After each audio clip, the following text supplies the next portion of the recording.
What's up, coaches? I want to talk to you for just a few moments about your program. The longer I'm in this profession, the more I understand that efficiency is truly the name of the game. We're talking offense, defense, doesn't matter, right? Eventually, you're going to come down to checking out your efficiency. So I have to ask you, are you doing everything in your program the most efficient way, right? Are you fundraising the most efficient way? Are you representing your players and your program to the public in the best way? Are you planning to build the facilities the most efficient way? If you answered no to any of those, or really even if you answered yes to all of them, and you haven't contacted Mark Bridges at Ace Sports, you're missing a key step. So look, Mark and his team, they are the go-to group for video board and scoreboard installations for your school. They're not just football either. Mark can help you mock up your newest video board for your that new stadium, or maybe even your old stadium, right? That's where Mark and the guys come in. And we're not just buying a flashy thing, right? Yes, it's nice. It's pretty neat to have that big scoreboard, that big video board, but you're also, you're investing back into that program. You're investing into that newest fundraiser. Sure, you can keep selling your discount cards, your beef jerky, hosting pie auctions, whatever it is that you like to do. But let's just be honest with ourselves, guys. We're not making enough money for those big ticket items. For the big ticket items like turf, an indoor facility, that's where you need a big ticket item fundraiser. That's what Ace Sports is offering you today. Guys, I've talked to Mark several times now, right? And it always comes down to big school, small school. Right? Well, of course, the big schools can afford that new video board, but the small schools really can't. It's just not true anymore, man. Your school isn't too small, and I promise. Okay, 1A, 2A schools, it doesn't matter. Mark and the guys, they're helping them out. Contact Mark today at mark.bridges@acesports.com and let him come give you a quote. Let him show you and your administration the plan. Now, really, it's the cheat code, right? Let him show you the cheat code that is fundraising with Ace Sports video boards.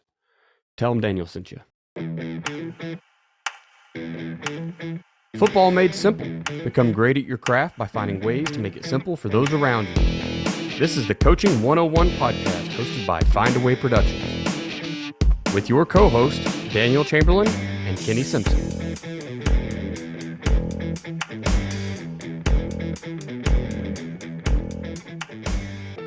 What's up, coaches? This is the Coaching 101 podcast. I am Coach Chambo. I'm here with Coach Kenny Simpson. How are you tonight, Kenny? I'm good. Allergy season is alive and well. So if you guys hear me off camera here, I'm probably blowing my nose or doing whatever. It's just, I guess today really got me. Yeah, for sure. It happens, man. It happens to the best of us. Allergies catch us all in the end. They do. And then it was senior Sunday for my daughter. So we've got a lot of that going on. Busy weekend for us. We've got 2 more weeks till graduation. And then so that'll be a big event. Our first one. We got one almost out the door, so we kind of feel like, okay, we think so far things are going well. We got 2 more to go.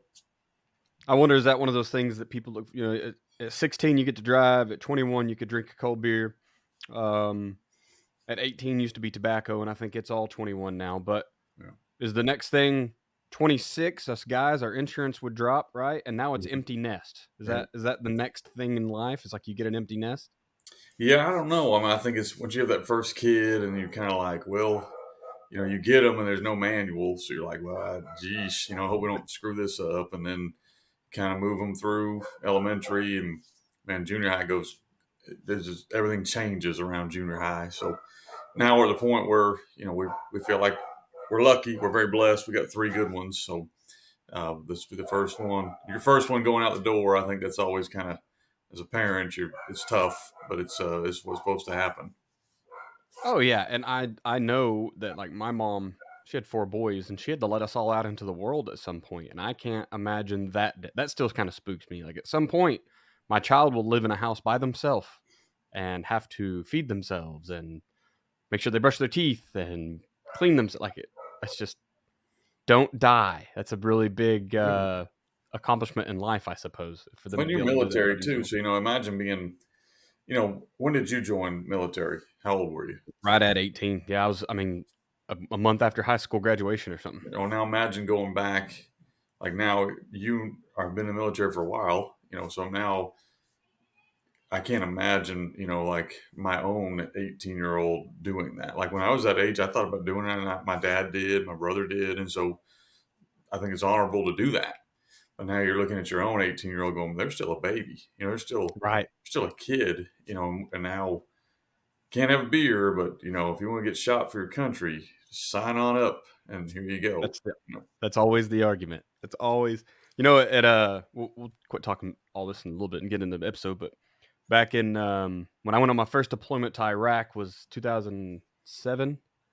We were down at Fort Bliss, and the drinking age on post was 18. So we could always go to the, we were obviously all 18, so we could always go to the bowling alley and get a cold beer on our way out. And then I think when we flew back in, which was 12 months later, I think the law had changed, and so they had to change it on post. So I think we got our last 18-year-old beer on our way to Iraq, which was nice. At least there used to be that concession, but now, nope. Now it's the rules don't work like that. So anyway, so tonight we're going to talk a little bit of tagging. I know, we try not to let social media dictate what we do too much, but there's been a really good conversation this week, and I saw that you were in some conversations, and I talked to some people about, how much is too much, and what is too many run plays, too much offense, too many defensive coverages, and so it's kind of the hot topic. So I thought, hey, we run a podcast that works on numbers, so let's grab a hold of that tidal wave and let it take us to the top.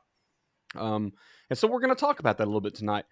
Less how much is too much, because that's on you as a coach. We can all agree that if you're a really good teacher and a really good coach, and you've been somewhere a while and your program is established, you can probably put in more stuff than me, who's joining a program for the first year, and I'm only going into my 5th year. It's my first time coaching the offense. All of that combined is going to eliminate a lot of the stuff I want to do, right? It should minimize how much stuff I'm trying to put in. So how much is too much is a question you're going to have to answer with yourself, and it starts with what you're doing in the off season with your kids, what you're doing for yourself. How good can you coach? But there's sneaky ways to trick these teenage minds into being able to do more than they think, right? We can make them, and we just call it tagging. Kenny, you run an entire offensive system that's based off of like 3 run plays, 2 pass plays, and we're going to tag the crap out of it, right? And you run a bunch of formations. That's basically what I've set up. I would like to get more run plays in. I'm more of a power counter guy. Actually, I would say counter and probably inside zone. But and then I want to throw a bunch of RPOs. So a few passing schemes, and then I want to be able to tag those just to make them very confusing to whoever's trying to break down our offense. They're going to have to, well, they would have to have the system to be able to name it all, right? To be able to figure out everything we're doing. And so tonight I just want to talk about how you've been successful with that for several years, how I have started game planning to hopefully find some success, and how I did it on defense as well. So I think it'll be a great episode to kind of give people another tool in the toolbox that, hey, coach, keep it simple. Well, we're going to, but we're not going to be vanilla. We're not going to run one play on offense or one coverage on defense. We're still going to do some stuff, but we're going to kind of trick those teenagers into learning more than they plan to, and be able to execute on Friday nights. So I think it'll be a great episode. And if you've ever had that question asked to you or had to answer that question in any way, maybe we'll give you a tool tonight to help answer it next time. So before we get going, Kenny, why don't you tell us some ways we can simplify coaching? Which, look at this. This whole episode is simplifying coaching for our player and our staff. Coach, do you want to communicate like a pro and experience the best sideline communication system on the market? Then let me introduce you to Procom headsets. Procom is the most clear, durable, and reliable system on the market. From our noise-canceling technology to our coach-to-player communications featuring our patented loudmouth, Procom defeats the competition. Thousands of coaches have made the switch because they have seen, heard, and felt the difference. Let me show you how Procom headsets will make your game day communications a seamless and efficient process. Go to procomwelchman.com and reach out to me. That's PROCOMWELCHMAN.com. This episode is brought to you by Athletic Speed and Movement. At athleticspeedmovement.com, we've taken Del Basquet's 45 years of speed and movement training and put it all in one place just for you. You can get the same training that NFL players have been getting for years, collegiate players have been getting for years, and now high schools across the nation are paying thousands of dollars to bring Dell in to install his system, but we've got it online for you. It's time to help your team become faster, not just in the 40, not just their sprint speed, but between the tackles and their cuts while they're chasing down the quarterback. It's time for you to help them become faster everywhere. Jump over to athleticspeedmovement.com. There's an orange button there. Just click it. It says, get the keys to playing faster. You'll get the 3 core movement video from Dell. He's explaining the science behind it, all for just the price of your email. Check it out, athleticspeedmovement.com. Coaching 101 podcast is sponsored by Findaway Productions. Findaway Productions also sponsors fbcoachsimpson.com for all your coaching needs, with over 30 coaching materials, books, as well as 50 PowerPoints and videos and smaller materials and the free magazine headsets. Findaway Productions also sponsors offensivecoordinatoracademy.com, all things offense, and defensivecoordinatoracademy.com, all things defense. Awesome. Appreciate it, Coach. Hope you guys listen to those ads. I know in podcasting world, it's very quick to just skip the ads. Joe Rogan makes it way too easy on his because I can just fast forward the ads, right? But hopefully you're listening to some of those guys. They really are, things that are set up to help you, whether it's athletic speed movement, whether it's reaching out to Zach for the headsets or Mark for trying to fundraise with a video board. And then, of course, Kenny has his entire FB Coach Simpson thing on there, right? So jump over to the website and I found something today, actually, weirdly enough. I was Googling a thing in football and bam, there it pops up on your page first. I was like, of course, the guy has everything. So it would pop up there in Google. That's good. So jump over to those. The hat, how's the hat selling? Is it out? Is it sold out yet? No, we've still got some left. I had a guy order 20 for his staff. So that was a fun order to put together, and excited about that.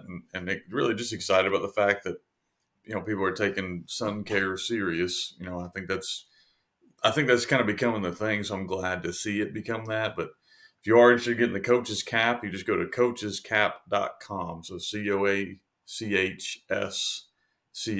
coachescap.com. And we've still got plenty of hats available, I think, in all the sizes. I don't think we've sold out of the size yet. Got the whistle attached to it also. And then I think, what we're talking about tonight, if you're interested in kind of learning more about as we go through this, if you hear it and you go, well, that kind of makes sense, I think I'd like to learn more. I've got 2 books that are really in line with what we're talking about that aren't gun tee related. One is called One Play Many Ways, and the other is called Coaching Football Like a Basketball Coach. Both those are available over at fbcoachsimpson.com or on Amazon, whatever is easier for you to order from. But both of them deal a lot with what we're going to deal with. The basketball one, the Coaching Football Like a Basketball Coach, deals with offense and defense. And the One Play Many Ways is strictly on the offensive side of the ball. But it's the same idea we're going to be talking about tonight. So if you are interested in more of this stuff, those would be 2 books. Those are 2 of my favorite books I've ever written. And I think they'd be good ones, at least worth the read. If you, instead of scrolling on the toilet, you could actually read a book on the toilet, and that'd be good, easy to read a chapter every time you go in there, and be done in a couple of days. So the things we used to do going to the commode, right? We used to read books, Magazines and books were big. Awesome, man. The book, I have it in my collection. I don't know if you can even see it anymore on screen. Actually, I have a whole Kenny Simpson I section. see a lot of books. Yeah. Yeah, I'm not a stalker, Coach. I promise. Once I got all the playbooks, and then I think the youth manuals even down below, I had to make room for other things like, my Lord of the Rings series that my kids love so There you much. go. So, yeah. Whatever it is, I gotta make some room in there for other things. But football is my true passion right now. So thank you for providing a thing we can all take home and read and put on the shelf and get back to. So I've had many people message me about what's on your bookshelf, Coach, and so maybe you've sold a book or 2 there anyway. That'd be good. Question 1, we'll jump in here real quick. We're talking about tags tonight. So we're talking about taking your offense, your defense, when you're going to run it in another way, doing whatever it is you're trying to do with as simple as a tag, right? So first of all, just what is a tag? Yeah, to me, the word tag, I just look at it as an adjustment. So basically, when you teach anything in football, schematically, it's basically rules-based. If you're coaching defense or offense, there are rules that are built within to hopefully have all the answers you need. To me, we call that like a concept. Like if you're teaching base defense in a 3-4, everybody has a rule. That could be an alignment rule. That could be a blitz rule, a run fit rule, whatever that is, they have a rule. Same thing on offense. If you're running a certain run play or pass play, everybody has a rule on that concept. Okay. And the idea then is we want to change the rule for 1 or 2 people. So we don't want to put in a brand new play, or if you're on defense, a brand new system. We just want to change this one or maybe two people's rule. And so instead of calling it something completely different, we call it the same thing and we add a little tag at the end of it. And so we're going to go through, I'm sure, a couple of different examples of that. But that could be anything from like a formation. So your base formation might be like ace if you're a spread team, or for us, we call it red for strong right. Or for defense, it could be whatever it's going to be, like heads for heads up, whatever you're going to have. We want to be able to change that formation with a tag, which could talk to everybody. But if it's in that tag world, I think it's only talking to a few people. Like it's only talking to a few people. So it could be a formation, or we're going to talk to one guy or two guys and move them. It could be a motion. Obviously, you can only motion one guy at a time, so that's one person. It could be like an RPO adjust. So you might be telling a guy, we're going to run the same run play, but now we're going to read somebody and we're going to have you run into this area. So that would be an RPO example. It could be a blocking or a route adjustment. So that could be, hey, your rule on inside zone is to leave the defensive end alone, but we want you to lock onto him. So we're going to tag the word lock.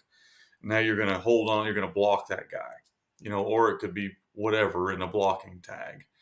It could be a way to get to a double team, whatever you want to make it happen. Same thing with routes. You could be running verticals and you tag your A or whatever you call that position, and he's going to run a shallow, and we're wanting to throw him the ball. And so you're tagging that specific guy.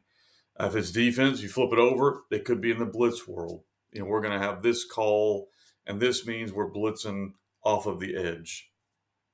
But I could tag it and have you two switch jobs. So now outside linebacker is going to stay, and the inside linebacker is going to run. He's going to perform the blitz because the tag word talks to him.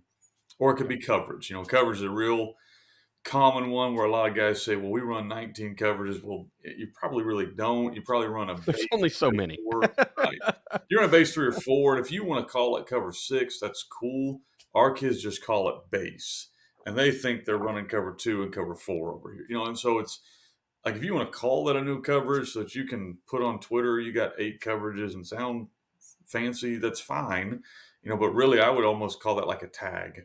Like, we're going to run a tag to roll to cover 3 from the strong side instead of calling that a different name. We're just going to call cover 3 roll, and that's how we're going to get into it. And so it's just kind of one of those apple or the orange. You're kind of arguing in that world. As you get in the coverage world, it can become a little more complex than that. But when I think of the word tag, essentially that's what I think of, because the key for me is the teaching process. Like if I can teach 9 guys that they're running the same thing they were running that they've already learned, and only 2 guys have to learn something new, I can put more in. So that more stuff can go in instead of having to teach a completely separate concept that doesn't really match. So that's what I would consider a tag.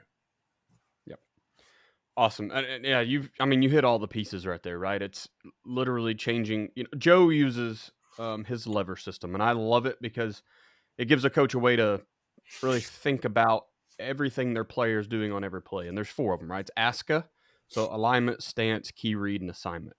And if you're changing any of those for one guy, you're probably going to have to change 2 because somebody's got to figure out what he was just doing and cover down for him, or at least, right? So you mentioned 1 or 2 or 3 people, but I can change any 4 of those. I can have a guy align a little wider on defense or tighter. I can change his stance. Maybe he's in a 3-point as a defensive end, but I need him in a 2-point on this play because I think he's going to get red. So I can do all that with just saying a word, and that's essentially what we're getting to. If you can change their ASCA, that's 44 levers to pull on any play. That's 44 tags you can technically have. Obviously, you're not going to use that many, but I'm just changing one person out of base, and that's a great way to think about tags. If everything is base, how am I getting away from base? I think that's great. So we'll jump into the offensive side here. We're going to talk about offense and defense tonight, and how you can use these tags or adjustments, however you want to look at them. But Kenny, I'm gonna let you take the reins on offense, and I'll have a few additions, and then I'll speak on defense a little more. But so how would you make adjustments with tags on offense? Well, there's a lot of ways. There's a lot of ways you can do it. Obviously, I've written a couple books about it, and then there's a lot of other books about it. There's a lot of other concepts about it. And that's when people see, like they see Mike Leach when he used to coach, and he'd have like it looked like his playbook would look like this, like a little sheet of paper. And well, how does he do that? Well, he's tagging everything. Like he's presenting it completely different to a defense. I know that he has a small playbook, but the tags make it almost infinite. So you got to think about, like, I wasn't real good at math, but think about like when they had those things in parentheses and had the little number 3 or 4. You had to like square root it or where all that stuff where you had to like basically multiply it by multiply. Yeah, that's what you're doing when you're tagging. So in order to do that, though, you got to start at the base where we have to have a name for each position. You mentioned it on defense with levers, whatever that word is for you, but you have to have each position's got to have a name or words that speak to them. So like that puts a lot of pressure on the play caller. That's why a lot of people, I make the comment a lot, you got to keep football simple. I'm not saying simple for the coaches. Like I think it's your job to learn. I think it's your job to research. I think it's your job to take all the pressure because that's what you're paid to do. So when I say simple, I'm saying it needs to be simple for the kids. And simple for the kids mean they only have a few words they need to learn. As a play caller, you do, 11 times 5 words. Well, you got to learn 55. So, your words are, like you mentioned, all those choices go to you. Pressure goes to you. So when people ask, well, how much can you put in? Well, the reality is how much can you handle? If you can handle this, you're only asking the kids to handle 3 or 4 or 5 words, like each. And so once they do that, but you got to have verbiage that talks to them. And that could be code words, that could be motions, that could be alignment things like you mentioned early on for formations, for offense. That could be words that affect the way they perform a route or a blocking tag. So we're going to run these base plays, but these tags tell you to do something a little bit different, So that's how you can get to all the RPO game, is you tag who you don't want to block and who the quarterback's supposed to look at, And so that's how you're able to take one run play and have a million RPOs off of it. So the other thing you can look at is the ability to use formations, motions, shifts. Obviously, those don't always talk to linemen. A lot of times they don't talk to them at all, but they talk to your skill kids. Like what's going to move and give you the ability to run a ton of formations out of different personnel groups if you choose to, or to motion a guy from this side of the field to that side of the field, or to bring him from this side of the field to that side, or the backfield to the, to receiver or receiver. What are your words are going to move these guys? Again, you want to keep it where the player is only having to learn 3, 4, 5 words maybe. So do you have words that talk to all of them? What about shifting, changing the strength on a defense? If you're going to run a tight end or an H-back, which is becoming more prevalent, if you're going to run that kind of stuff, how are you going to change the picture for the defense right before the play is snapped? You see that all the time now, really at almost any level now. Then you can, so that's just your pre-snap stuff I gave you. Like those are just the things you got to learn before you even snap the ball. Yeah. Then you have tags that would affect the actual concept you're running. So for me, that could be like the RPO game. So one real quick example of what we do, and you could just take this and put it towards whatever you're running. So we run a glance route RPO. So basically we'll run it off of really any run, but we're going to run the run to the right, and we're going to read the backside inside linebacker. Okay, so that we want to read that guy on this specific RPO.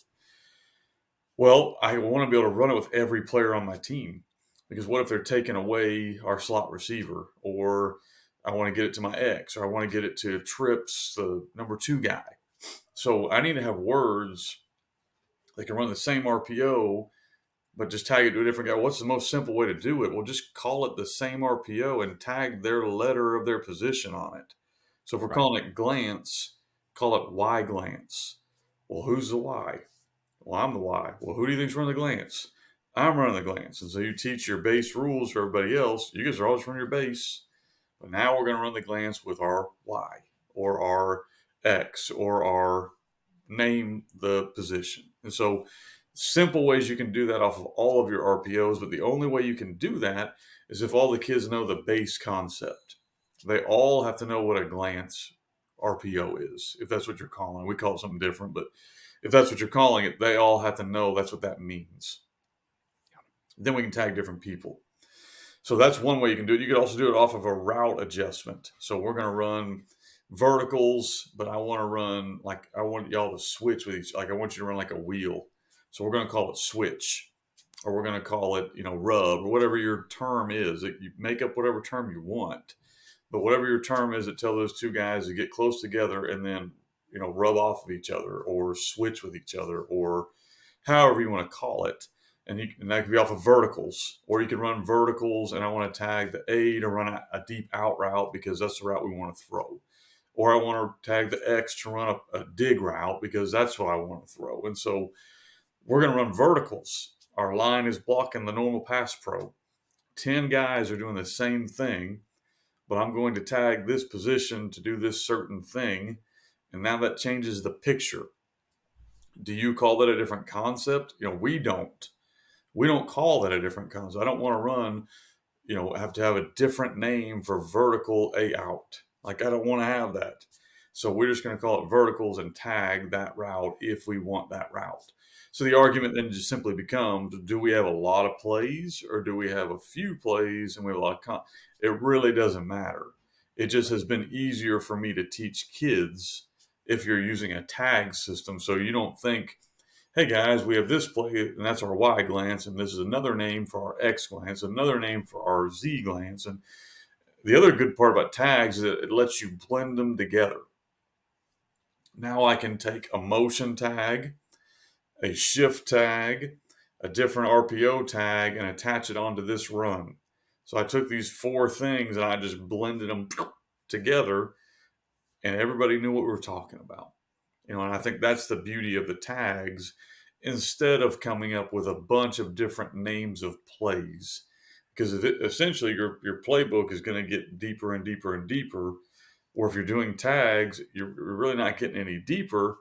You're just talking to specific players to get there. The bad part about that, or not bad part, but the part about that as a coach you got to be careful of is it's a lot on you. It's more on the coach than it is on the players. Like the players, on the coach, you think it's simpler just to name everything and have one name for each thing because that's easier for you. The reality is it's easier for your players to do tags, but for you as a coach, that can almost be, I don't know what the word is when you get paralyzed by overanalyze, whatever that phrase is, where you think too much and so it just is too much on you. So my caution for you is pretty simple on that. Like, don't add tags you can't handle. We don't do them every year. There's times when we're learning a new concept, where I'm learning, that I just kind of slowly add it. And let's be honest, there's times where my kids couldn't handle it. This player may only need to know 2 words. That player can learn 4. We live in the real world, so you have to kind of handle what you're handling. Your quarterback might not be able to handle a bunch of tags. So you get in that tag world, my caution would be you still don't want to do too much. Handle what your kids can handle. You have the ability to be infinite. That doesn't mean you have to be infinite, but it does give you that opportunity. Yep. This being my first year to kind of dip my toe into the offensive side, it's really opened my mind more to tags. Defense, we're going to talk about them here in a minute, and there's ways to use it. But we don't think of everything as tags. It's a new play to us, and I'll explain what I mean. We get into blitzes and stunts and changing line of movement and all that. But offensively, Coach, you covered a lot of really good ones, and I just wanted to give a couple of examples. I think of tags like formation adjustments, right? So, and shout out to my guy Cameron Palmer, because he's the one that's helped me kind of jump over this fence from the dark side back to the light this whole off season. But and he welcomed me into the offensive side and kind of taught me his ways, and it's really good thing that he's got going on as well. And he stole it from Tyler Snyder. So great offensive minds over there that I've been getting to work with. But if you think about formations, there's not a lot of changes you got going on. It's just width, right? It's leverage. It's all the things we already know, but coaches don't always think of it that way. So I think of like trips. What is trips right? Well, 3 on the right, 1 on the left, right? It's pretty simple 10 personnel. I can bunch them. I can line them tighter to the formation. I can technically put the fourth one over there, and now I have what everyone seems to call diamond, but it's really just kind of quads bunch, right? So we've got all these things, but if you take something like bunch, and you can bunch people all over the place. When we go doubles, we usually call it stack, but it doesn't have to be stack. It could be doubles bunch. Like you're just get together really close where the defense has problems identifying man coverage and where you're about to go, right? I mean, that's kind of what we want to do with it. If you want to line really tight, if you want to line really wide, there's all these things, formation wise, that we can make a lot of changes, and we can change what the defense is seeing, and we've not applied even a new formation. Okay, you can just go with one formation, just tag the crap out of it and make the defense work. That brings you into like the motions and shifts. You said earlier that only motion one guy at a time. Well, that's true if he's going to stay in motion. Yeah. But think about everything you can do when you make shifts. I can move all 11 guys. As long as an offensive lineman hadn't put his hand down, I can put him anywhere I want on the field and let them move around. And your defense has to solve that problem, right? Like who is going where? And so those are tags. You can just start people in weird places. All we're trying to get to is Kenny's tight end wing formation with twins away, but we started with 5 wide receivers over there, 5 linemen and a quarterback looking like he's trying to take a snap. Or maybe the quarterback split the other way. It doesn't matter, right? I've just created this moment of chaos. I use a shift, and I put everybody right back into our base play. Or I can leave a wide receiver on. The point is you can just tag up anything you want and create chaos, but your kids know, hey, this is what I call wing. You call red and blue or something like that, right? We're trying to get to red, but we're just going to start over here first. It's nothing to them. Just start somewhere else and shift over and run the same play. I really wanted to highlight kind of what we're going to do with our H-back this year. There's just so much you can do. If you just take an inside zone, right? Everybody's zone stepping to one direction, just call it the right. You've got your covered uncovered rule, which in itself, when you start naming double teams, that's a tag. The kid is just calling the tag, right? Because we all should be stepping one way and going to work on the guy that's in our zone. But I'm calling another guy in to do a double team, so that's a tag. With our H-back, we're going to have the ability to play along, step right, lock onto the guy that's out there and just regular block. We can get into split zone with a tag. We're still running inside zone for the kids, but he can work backside to that defensive end. He can show that he's working backside and miss him, and now he works up to the next level. So if we get a read play, now he's a lead blocker already on the linebacker's toes, and I'm going to read that defensive end. I can have him miss the guy that's in front of him, so where he would just block, take one step to the right and zone block, he's just going to go around him completely and work second level. Or maybe go on a route. Maybe we tie an RPO in there, right? So we can do a lot of stuff. That was four different plays to us, but to the kids, they were running inside zone with this tag, okay? So I don't have to call it split zone. I don't have to call all the read. I mean, you have to call read, but I can just tell my H-back, don't hit the guy on the back end, but look like you're going to, and the quarterback knows he's going to read him. So we can do all of these little things. That H-back learned, like you said, Kenny, he learned the name of a play and he learned 4 words, and now we've changed everything the defense has to do. Maybe even who they're reading, because a lot of defenses like to read those H-backs, right? H-backs tend to take you where the offense wants to go. So, offensively, man, there's a lot of things you can do, and if you aren't using those, I almost question why you wouldn't. I guess just doing what you do is fine, but I'm very big on. I tell you what, when I coach O-line, and anytime I'm coaching defense, the thing that I hate to see on defense is when the picture changes. Right? I want to see a picture and play the picture and defend that picture, whatever it is. When the picture's moving, that's when things get chaotic because defense lives and dies by rules too, just like the offense does. So if you're messing with their rules because you're always going to follow the H back, okay, great, I'm going to go with him. But now he's going the opposite way of the play. Like, coach, you're taking me out of the play, and now I don't trust my coach's coaching, right? Because I've been wrong for 3 plays in a row, and now I've created that little moment of chaos in that high schooler's mind. So moving into defense, and this is kind of the last section here, but how can you use tags and adjustments on defense? Well, it starts with you already are. Number one, if you're a base 4-2-5 or a base 3-4 team, and you're doing anything but sending let's just say in a 4-2-5, if you're sending more than 4 ever, and they're going in any gap except for their base gap, you're tagging things, right? So a single person blitzing one player is a tag. It's a tag that usually talks to 2 people. The kid who's now blitzing, and then the kid who's going to have to cover him up in coverage if he can't get there, right? So I'm tagging a blitz onto my base play. I don't generally call an entirely new defensive structure just to run a blitz. In 3-4, I technically did because I like to blitz out of cover 3, but I still was just tagging a blitz. Kenny, you said it in that layering the blitzes episode we did. I want to say it was last season. You kind of talked about that where, say, fire. Everybody uses fire for inside linebacker blitz, right? But fire means Mike through the A gap. Okay, that's great. But I can also tag it to Will fire. I can tag it to Sam fire. I can tag it to strong safety fire. And all those kids know I've got a blitz to the A gap. So it's kind of like what you said earlier about the routes and stuff, just tagging who runs the glance. It's the same thing on defense. Now, I have been guilty of wanting to name all those a different blitz, right? Because I want to name it after, just use one word that says the player and the gap. And that's a way to do it too. All right. It's not necessarily wrong. I probably actually shortchanged myself because I can't remember 25 Mike names and 25 Will names and 25 Sam names. But, if I would have just left it alone to each gap has a name and sent a player, I'd probably been better off.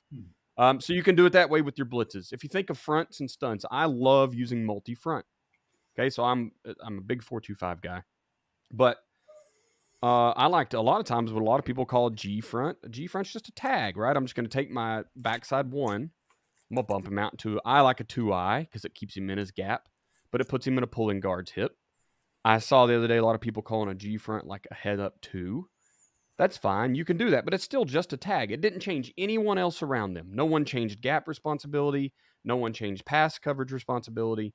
I call my base cover 3, cover 1, quarters, whatever you're going to run, and I just move one dude over. You can do that. You said heads up, right? We call heads. Both my inside guys are in 2s now. I've still changed no one else. So these are just defensive tags. You've just been calling them different fronts, but you're still a 4-front team. You're still cover 1, cover 3, or quarters, or whatever it is that you want to put on the back end as your primary. So you didn't change anything about your defensive identity. You moved 2 kids over, and I bet you probably slanted them into their primary gaps anyway. If not, they just went the other way, and now the backers know my gaps have slidden once, right? So at most there, I changed 4 people's run responsibilities, but I did it with one word, and they all know that word, so it's not too big of a deal. Where you can be a little more creative in defense, and I actually learned this my first year in coaching, and I had no idea because we were a cover 3 team, and we didn't run we just ran cover 3, but we ran it like 10 ways. And I struggled to learn it in my first year, and I know the kids did as well because we named them all different things. We had California and Florida and New York. We used mascots, and we used all this stuff to just tell kids that we want to roll a different direction. And sometimes the corner is going to stay flat, and that safety on his side, instead of rolling to the flat, is going to stay high. So what most people call like a cover 6 nowadays, right? So it really looks like cover 4 on one side and 2 on the other, but we were rolling to cover 3, just a different direction. So that's number one. You can do it that way. Okay. I even think that trips checks a lot of times, if you're a cover 3 team and you stay with a cover 6 trips check, you're still just tagging, right? You're using a new word. and we called it cover 6 now, but you're usually not changing a lot. That front side corner goes into his third, which we'll call it a quarter. That front side safety who would have rolled to a third is now just staying high into a quarter. And then my backside corner is going to bail off and play a half. Well, what did I change? Nothing. I didn't roll, I guess. But that's about it. And if you roll that front side safety down to help with the flat there, you really didn't change anything. You're just playing cover 3 to the trips. But we give it this fancy name, okay? We like to tag and man up the backside. Well, that's, once again, just a tag. I call it solo. That's fine. Now we're just going to play man backside, and everyone else is going to play cover 3. We didn't change anything for 8 or 9 out of the kids, but we want to call it a new defense sometimes. And I think, Coach, it may be what you said earlier, like we fail to understand even what our own concepts are doing sometimes. So, being able to tag that for them, I think just makes it a lot simpler. If you want to run cover 3 and cover 4, especially you get into, long, third and long or fourth and long games on the line situations, I'm not a prevent guy. I think it's really stupid to take what's had you in the lead in a game and change it. But you can just tag that extra safety, and instead of rolling down to the flat, hey, man, you're just going to play a quarter here, right? So we're going to play whatever your cover 3 is, and now I'm going to tag that player stay deep. That's it, right? So I can take my cover 3 and tag it to a 4. The kids don't have to know any difference. I do teach my kids what coverages are, and I do teach them. I want them to have a little bit of a base when they get to college or wherever they end up in their football career, but I can still just run cover 3 and just leave an extra guy deep because we're in this prevent situation. So there's a lot of things that you can do that are just tags that sometimes we don't even realize it on the defensive side. Cover 2, maybe we usually leave a corner in the flat, right? Well, I can tag him to stay. I can play man or mod, right? So I definitely don't want him creeping inside. I tag him mod. Now he's man outside or deep. He's just going to stay with this guy unless that guy goes across the field to where he would be running into a safety anyway. So now he's not my concern. I can now just kind of stay home, gain width and depth, whatever your coaching points are. But tagging on defense can open the doors for you to teach a lot more stuff and stay inside your bases. Yeah, I think you hit most of what I was going to go through, Daniel. I think the big thing is, just like on offense, if you're going to tag a bunch, they all have to have words that talk to them, which you kind of covered. Then they all have to know the concept you're trying to run. So you got to ask yourself the question on defense: would you rather have a bunch of different coverages that your 4 DBs can present differently, or would you rather be really, really good? Let's say 3 or 4 coverages: cover 2, cover 4, some kind of zone. But you were able to teach all of your kids that, so now you could bring DBs and drop linebackers to DB zones. Because I don't believe you can ask a linebacker to learn 9 coverages, everyone's responsibility, including their own, and 9 different blitzes, everybody's responsibility, including their own. Now that guy, you're starting to give that guy a lot. Yeah. I do think he could learn the blitzes or maybe the coverages, or maybe he could learn the top 2 or 3. But I think it's more valuable to be able to take a kid and say, we're going to bring our corner. You're the outside linebacker. What's the corner's job?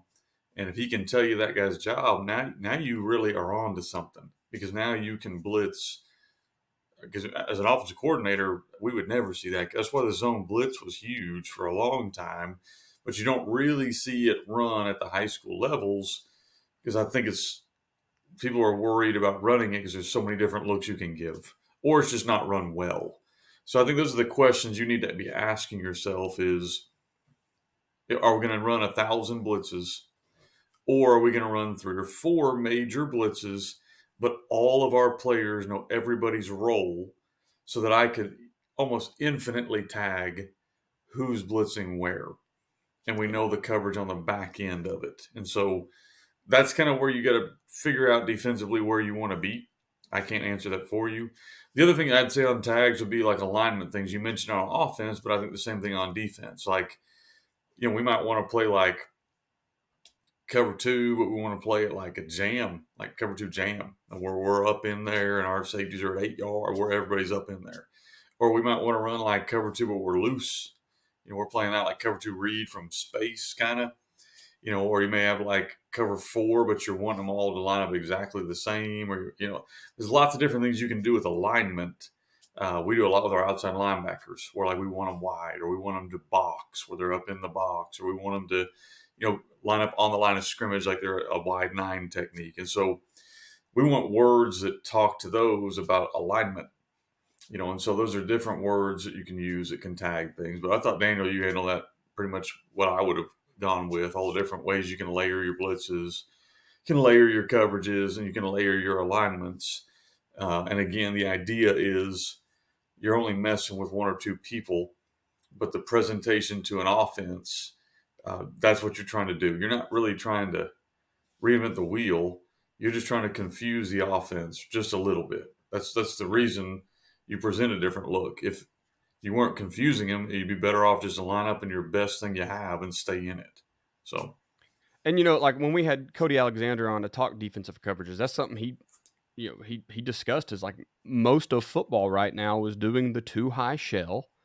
Everyone's at 8 yards, and we're gonna get to something, right? It doesn't matter what it is. If you want to roll late to a 1 high coverage, that's great. The point is you presented 2 high every single snap of the ball game and made that quarterback either have to guess or made the OC call his few things that don't care what you're in. But that gives you a chance to see a pattern and play on it, right? So, yeah, it comes down to like, and you kind of said it, another thing is like, do you want to disguise all the time? Or do you just want to look the same all the time but be running something different, right? That's another way. And disguise is a whole new tag, right? That's I worked with Dominic Franks last year. I got to go to all the Tulsa spring stuff. Unfortunately, I missed it this year, but sacrifices for the Army, of course. But and he was big on like, we call cover 1 but look like 3. We call cover 1 but look like 1. We call cover 3 look like 3, and cover 3 and we look like 1, and then cover 3 we look like 2, and it's like we're running 2 coverages and we look like 10 things. So that is another way to tag it up. Like our word this year for that was talk. Like if we used the word talk, we were going to, everyone's going to be on the line of scrimmage, like we're bringing it, and then we were going to talk to whatever we were going to. And you could do the same thing on the DB end. We're using the word talk.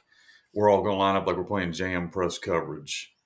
And then we're going to get into whatever. So you could live in what you're in, show it and stay in it, show it and get out of it, show it and one guy's out of it. And so, but you only have one word that shows, hey, we're showing it, like you mentioned with Tulsa. And I think that was the simplest thing we did. And our kids loved it. It was easy, and it was really confusing to an offense because, we're up in it and sometimes we're out, sometimes we're not, and it was tough.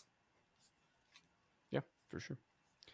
Well, Coach, man, I think we checked all the boxes tonight for the tagging. There's tons more stuff, guys.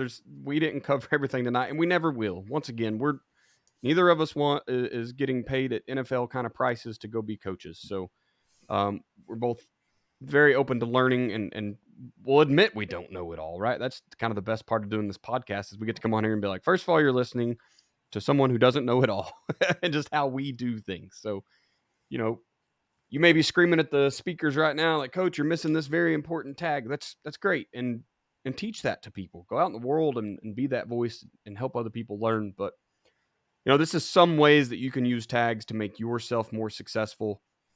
Run one offensive run and just tag the crap out of it. I love Kenny's run options, that are just read plays on every stinking person on the D line. Like, we're going to read you all and we're going to basically have a double option out of that, almost a triple option sometimes. So have fun with tags. Tags is where you can install 1 or 2 or 3 plays and then just go have fun with the rest of it. Move a bunch of people around, get the kids excited. And then, like Coach said, when the kids start stumbling, when they've had too much, reel it in. Write the rest of it on paper for next year or something, right? So, all right, man, let's get into that last section here. What not to do as a coach. What's our lesson for this evening? Yeah, big thing for me is, I say this to my coaches all the time, and I say it when I get a chance to go speak, and I try to say it anytime I'm working with a coach is, nobody cares what you know. Like, what you don't get to play. Like, I know a lot, but I probably couldn't do half of it anyway, and I'm not on the field. So You got that. nobody. You got that flag ball time now, Coach. Come I on, am you're getting the Sunday. legs back. Sunday. It matters Yeah. then. It matters what I know then. Um, but no one cares really what you know. Like, you can know all you want to know. What can you get into your kids? Like, what can you get in? I saw a really good post on social media. I think I retweeted it, just said, hey, it's a good thread if you're interested in looking. I don't even remember which coach it was, but basically he talked about how he was doing these all-inclusive, comprehensive breakdowns. And he said it was a waste of time because you have 3 days with these kids to try to get them prepared for what's coming. So he started learning, like all of us do, that the less you can give kids, the better. Like, it's good for you as a coach to know everything. It's going to help you call your game. It's going to help whatever. But if you can't take information, and I think that's what genius is taking complex things and making them simple. Like, that's what you do as a coach is you take what should be complex and you make it simple. So the lesson today is not what you know, is what do your kids know? What can you get them to learn? And so it's not always about how smart you are or even how smart they are. It's how do you get the message that you need communicated to them?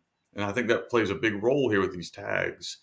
You may have a kid on your team that, we've got positions on our offense, and I'm trying to use the right word here, but you don't have to have the highest IQ kid to play there.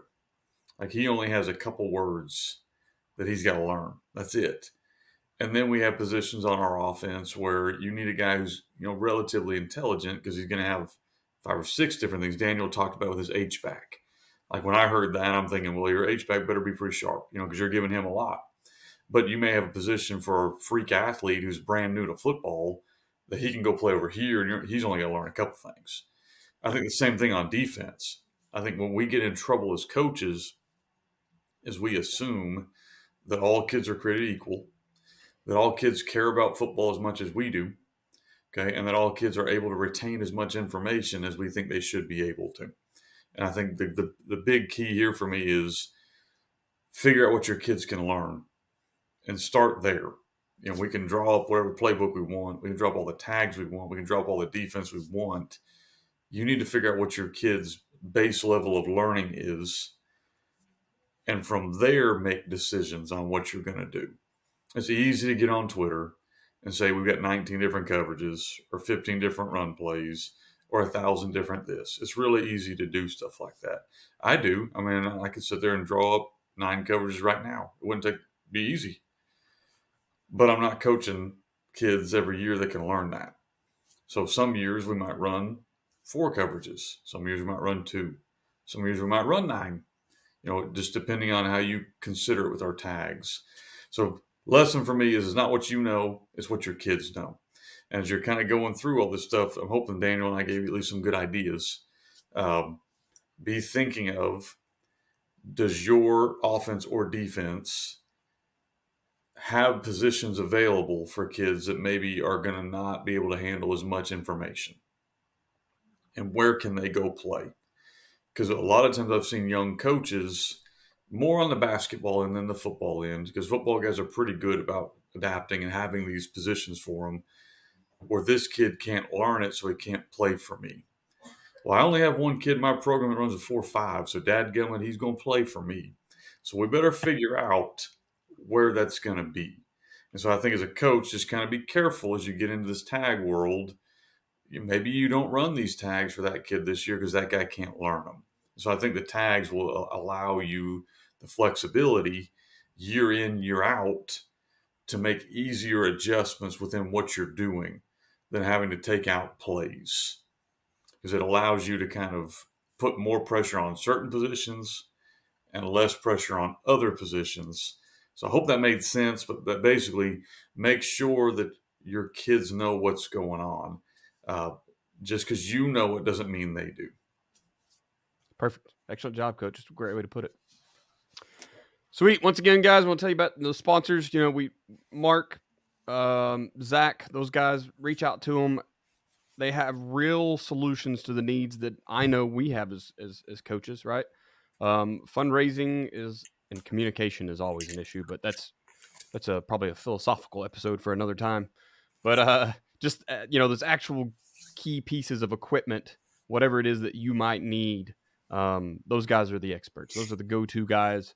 Kenny uses them wherever I end up. We're going to use them for sure. Anytime I eventually get to be a head coach. So reach out to those guys. Their numbers are in those ads. Feel free to go back and listen, especially if you skipped them. Go back and listen. And then anytime you talk about athletic speed and movement, feel free to reach out to me. Shoot me an email. We can talk. We can get you set up, or just jump over to the website. And, of course, all the things that Kenny has over at fbcoachsimpson.com. Going out here, Coach, O-Line Academy is pretty new. Is it up and running now? It should be next week. Should be next week. Bo Gould's got 2 episodes for me. He owes me. Once those are in, we're done. Coach Gould. Well, we'll get him. I'll text him tonight and remind him. Just a reminder from afar. Thanks for checking up on me when I was, looking for a job. I'm gonna check up on you. All right, guys, we appreciate you for listening, and thank you for being a listener to the Coaching 101 podcast. We'll hope you join us next week as we continue to make the complex more simple. Please consider subscribing to the show so you'll always know when the new episodes are out. I forgot to do social media. I am at Coach Chambo OK on Twitter/X.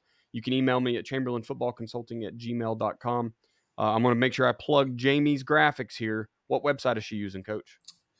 Ooh, man, you're going to make me a liar here. And just reach out to her at Jamie Simpson, Jamey Simpson @gmail.com. I think she has JSimp Designs is her Twitter handle.